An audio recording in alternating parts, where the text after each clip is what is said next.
বিধানসভা নির্বাচনের রেজাল্ট বেরিয়েছিল, তৃণমূলের হার আর সেই পরাজয়ের পর আজ 5ই জুন এক মাসের মধ্যে সবটা ভেঙে খান খান হয়ে গেছে। তৃণমূল দলটাই ভেঙে খান খান হয়ে গেছে। একের পর এক ইস্তফা আমরা দেখেছি, আমরা মেয়র পদগুলোতেও ইস্তফা দেখেছি।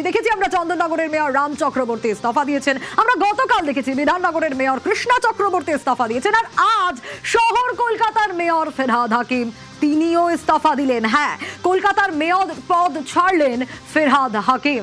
2018 থেকে তিনি মেয়র হিসেবে ছিলেন কলকাতা পুরসভায়, কিন্তু নবান্ন তো হাতছাড়া হয়ে গেছে তৃণমূলের চৌঠা মে। এবার ছোট লালবাড়িটাও তৃণমূলের তরফ থেকে হাতছাড়া হয়ে গেল।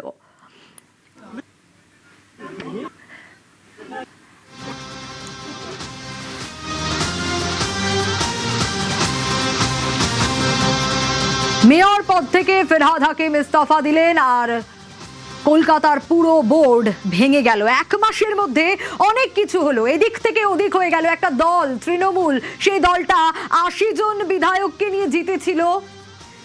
80টা বিধায়ক জিতলেও ভরাডুবি হয়েছিল, তার কারণ 200রও বেশি আসন। সেই 200রও বেশি আসন পেয়ে বিপুল ম্যান্ডেটে বিজেপি সরকার ক্ষমতায় এলো। কিন্তু তারপর কি দেখা গেল? বিরোধী আসন তৃণমূলের, কিন্তু সেখানেও বিস্তর জলঘোলা হতে থাকলো, কারণ দলটাই ভেঙে খান খান হয়ে গেল।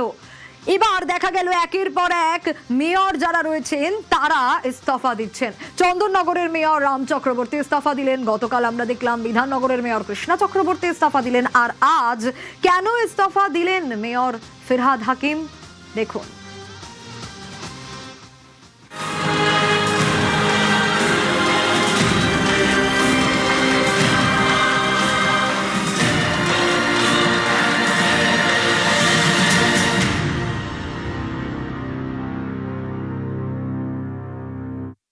আমি নিজে যখন মেয়র ছিলাম দাপুটের সাথে চালিয়েছি, নিজেই পৌরমন্ত্রী, নিজেই মেয়র, চেয়ার ধরে বসে রইলাম। ঢাল নেই, তলোয়ার নেই, নিধিরাম সর্দার। সেই মানুষগুলো যারা হয়তো আমার থেকেও বেশি দাপুটে ওই মেয়রের চেয়ার চালিয়ে গেছেন, তাদের প্রতি অসম্মান। তাই আমি ঠিক করেছি যে আমি আজকে রেজিগনেশন দিচ্ছি। যে বেস্ট সার্ভিস দেবে মানুষ তাকে চয়েস করবে। তাই শুভেচ্ছা দিয়ে আমি এই চেয়ার আজকে খালি করে দিলাম। আমার কেউ প্রেশার নেই, কিছু নেই। ঢাল নেই, তলোয়ার নেই, নিধিরাম সর্দার। চেয়ার আঁকড়ে ধরে থাকলেন না ফেরহাদ হাকিম, মেয়র পদে ইস্তফা দিলেন, কলকাতা পুরসভা থেকে বেরিয়ে গেলেন। বিশ্বজিৎ রয়েছে আমার সঙ্গে। বিশ্বজিৎ, আমরা দেখছিলাম 2018 থেকে মেয়র পদে তিনি পুরো নগর উন্নয়ন মন্ত্রী ছিলেন। একের পর এক তার যে জার্নি, সেসব কথা তিনি বলেছেন আজ প্রেস কনফারেন্সে। কেন ইস্তফা দিলেন সেটাও বললেন, কোনো প্রেশার নেই, তারপর বেরিয়ে গেলেন। এরপর কি হবে বিশ্বজিৎ?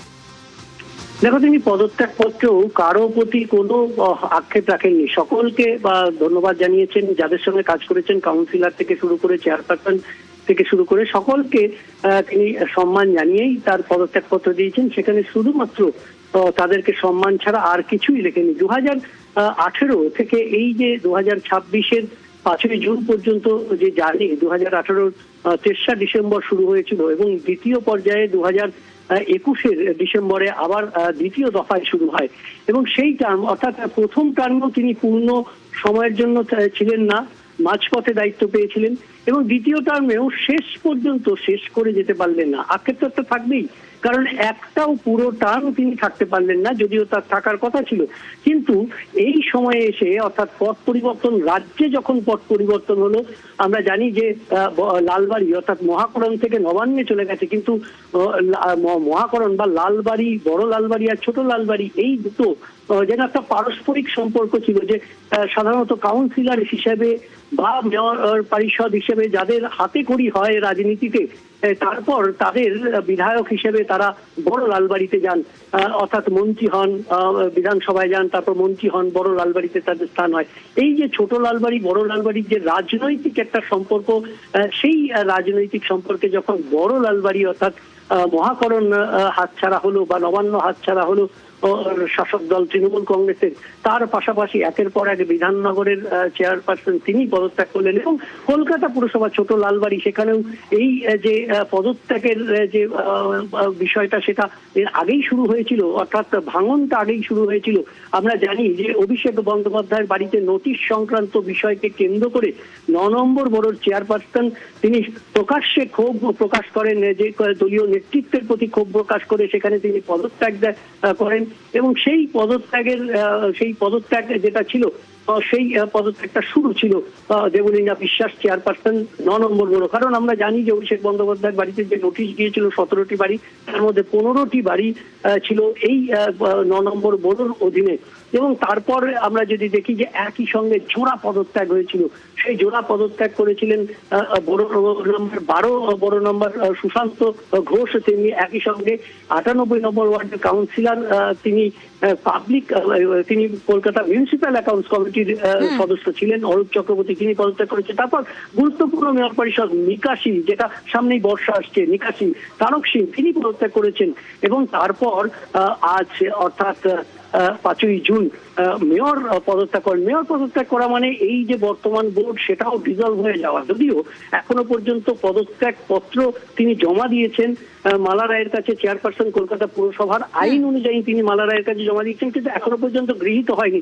এই যে এত পদত্যাগ, যে কথা আমি পদত্যাগ কলকাতা পুরসভার ক্ষেত্রে বললাম, কোনো পদত্যাগই গৃহীত হয়নি, কিন্তু মেয়র পদত্যাগ করা মানে কলকাতা পুরসভার বোর্ড ডিজলভ হয়ে যাওয়া। এবং সেক্ষেত্রে যে আক্ষেপ, অনেক কাজ করে যেতে পারেনি, স্বাভাবিকভাবে সেই আক্ষেপ থাকবে, কিন্তু তিনি এই যে করোনা পিরিয়ড থেকে একেবারে আক্ষেপ তো থাকবেই, একের পর এক পদত্যাগ এবং নবান্নের পর ছোট লাল বাড়িটাও তৃণমূলের হাতছাড়া। 2018 সালে হঠাৎ করে যখন তখনকার মেয়র রেজিগনেশন দিলেন, সেই সময় সব কাউন্সিলরদের সম্মতি নিয়ে আমাকে এই চেয়ারে বসানোর জন্য আমার মনে হয়েছিল যে এই চেয়ারে বসার যোগ্যতা আমার নেই। প্রাতঃস্মরণীয় যাদের ছবিতে নমস্কার করে আমরা বড় হয়েছি, দেশবন্ধু চিত্তরঞ্জন দাস, সুভাষচন্দ্র বোস, ডাক্তার বিধানচন্দ্র রায়, যাদের প্রণাম করে আমরা বড় হয়েছি, তাদের নখের যোগ্য হতে পারলে জীবনটা ধন্য হয়ে যাবে। সেইখানে দাঁড়িয়ে সেই দায়িত্ব পালন করলাম। 2018 সাল থেকে কলকাতা পুরসভার মেয়র আর আজ পদত্যাগ করলেন, কিন্তু কেন পদত্যাগ করলেন, এই মুহূর্তে কলকাতা পুরসভার স্ট্যাটাস কি, দেখি কি বলছে কমলিকা। কলকাতার কর্পোরেশনের যে 144টি ওয়ার্ড আছে, সেখানে এইবার যে নির্বাচন হয়েছে, সেই নির্বাচনে অনেকগুলো ওয়ার্ডে অর্থাৎ 102 ওয়ার্ডে তৃণমূল কংগ্রেস পিছিয়ে রয়েছে। 102 ওয়ার্ডে ভারতীয় জনতা পার্টি তারা এগিয়ে রয়েছে। এবং আরো আনুষঙ্গিক অনেক কারণের অনেক রকম ব্যাখ্যা হতে পারে। যে পরিস্থিতি তৃণমূল কংগ্রেসের দাঁড়িয়েছে, যেভাবে তৃণমূল কংগ্রেস এবার হার দেখতে হয়েছে তৃণমূল কংগ্রেসকে, এবং তারপরে আমরা দেখেছি যে বিশেষ করে শহর কলকাতার যদি আমরা রেজাল্ট দেখি, তাহলে শহর কলকাতার রেজাল্ট অত্যন্ত খারাপ তৃণমূল কংগ্রেসের। এবং কাউন্সিলরদের বিরুদ্ধে একটা চরম অনাস্থা দেখা যাচ্ছে বিভিন্ন জায়গায়। সাধারণ মানুষ তারা এই কাউন্সিলরদের বিরুদ্ধে বলছেন, এবং শুধু তাই নয়, বিভিন্ন কাউন্সিলরদের তোলাবাজি এবং বিভিন্ন রকমের সিন্ডিকেটের সঙ্গে যুক্ত এই তোলাবাজি, এই সমস্ত কিছু নিয়ে তাদের কিন্তু প্রশ্ন উঠছে, তারা কিন্তু প্রশ্ন করছেন। এবং সেই জায়গা থেকে দাঁড়িয়ে তৃণমূল কংগ্রেস কলকাতায় খুব বড় ধাক্কা খেয়েছে, আর তার জন্যই এই যে তার পদত্যাগ, তা খুবই সিগনিফিকেন্ট। বাম আমলে মেয়র ছিলেন বিকাশ রঞ্জন ভট্টাচার্য, প্রাক্তন মেয়র, তিনি কি বলছেন কলকাতা পুরসভার মেয়র ফেরহাদ হাকিমের ইস্তফা নিয়ে। উপলব্ধির কথা বলেছেন। আসলে ফিরহাদ তো এখন নির্বাচিত মেয়র নন, মেয়র ছিলেন না, সরকারি আদেশনামার ভিত্তিতে কাজ করছিলেন। সরকার পাল্টে গেছে, তার আদেশনামা পাল্টে যাবে, একটু প্রাপ্ত সম্মান নিয়ে তিনি পদত্যাগ করেছেন, চিৎকারি করেছেন। আপনারা ভুল করছেন, এটা নির্বাচিত মেয়র ছিল না, নির্বাচিত পুরসভা নয়, এটা সরকারি আদেশ বলে তারা কন্টিনিউ করছিলেন। তার নির্বাচিত সময়সীমা 2020 সালে পার হয়ে গিয়েছে।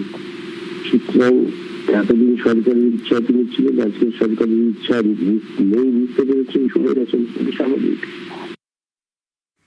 তৃণমূলের ভরাডুবি, একের পর এক মেয়রের ইস্তফা। কলকাতা পুরসভার মেয়র ফেরহাদ হাকিম তিনিও ইস্তফা দিলেন। বিজেপি কাউন্সিলর মীনা দেবী পুরোহিতের কি বক্তব্য। কি ছিল না ওনার হাতে? ওনার তো সরকার ছিল, ডাবল ইঞ্জিন সরকার ছিল, তখন ওনার হাতে কিছু ছিল না। উনি বিধায়ক ছিলেন, মন্ত্রী ছিলেন, মেয়র ছিলেন, কে বলছেন ওনার হাতে ছিল না? তখন কি স্টাম্প মেয়র ছিলেন কি? উনি কি কাজ করেছেন একবার দেখান। কাজ করলে সরকার যেত না। শুভেন্দু অধিকারী জি 1 সপ্তাহের ভিতরে কাজ করেছেন, উনি 15 বছর ছিলেন, না করেছেন কাজ করতে। উনি নিজের কীর্তি বললেন, আর তারপরে বললেন যে আমি নিজের কীর্তি আমার কি বলবো। তো কলকাতার মানুষ জানে যে কি করতে পেরেছিলেন আর কি হয়েছিল এখানে। কোনো অসুবিধা নেই, কর্পোরেশনের এমপ্লয়ি কাজ করে, সবাই কাজ করে করছে, অসুবিধা নেই। এখানে তো কমিশনার আছে, এখানে আমাদের মানসুনের জন্য প্রত্যেক বছর প্রস্তুতি থাকে, আমাদের এমপ্লয়িরা, আমাদের ড্রেনেজ ডিপার্টমেন্ট এইসবের প্রস্তুতি থাকে। বিধায়ক অর্জুন সিং, বিজেপি বিধায়ক অর্জুন সিং সম্প্রতি এসেছিলেন নিউজ 18 বাংলার স্টুডিওয়ে এবং সেখানে এসে ফেরহাদ হাকিমের প্রসঙ্গ উঠতে ফেরহাদ হাকিমকে নিয়ে বিস্ফোরক অভিযোগ করেছিলেন। ফিরহাদ হাকিমও পদত্যাগ করলেন মেয়র পদ থেকে। পয়সা বাঁচাবার জন্য ভাবছে কি করলে পয়সা বেঁচে যাবে, পয়সা বাঁচাবার জন্য। অনেক কোটি কোটি, ওরও মানে অনেক পয়সা আছে ওর কাছে। কলকাতা কর্পোরেশনের মতন ইললিগাল কনস্ট্রাকশন, আর কলকাতা থেকে বেশি আগুন কোথাও ধরে না। রাতারাতি আগুন ধরে, সুজিত বোসকে নেভায় আর ইললিগাল কনস্ট্রাকশন হয়ে যাচ্ছে। তো অত কোটি কোটি টাকা ওর কাছে আছে, ও ভাবছে রিজাইন দিয়ে হয়তো বেঁচে যাব। ওর মেয়ে কয়েকটা হোটেল খুলেছে, 30টা হোটেল তো আমি জানি দুবাইতে, ওর 30টা হোটেল, দুবাইতে 30টা হোটেল, 30টা চেন অফ হোটেল রেস্টুরেন্ট 30টা। কিন্তু মুখ্যমন্ত্রী যেভাবে এগোচ্ছেন, আমার মনে হচ্ছে এরা কভারের মধ্যেও পয়সা রাখলে গভর্নমেন্ট রিকভারি করে নেবে।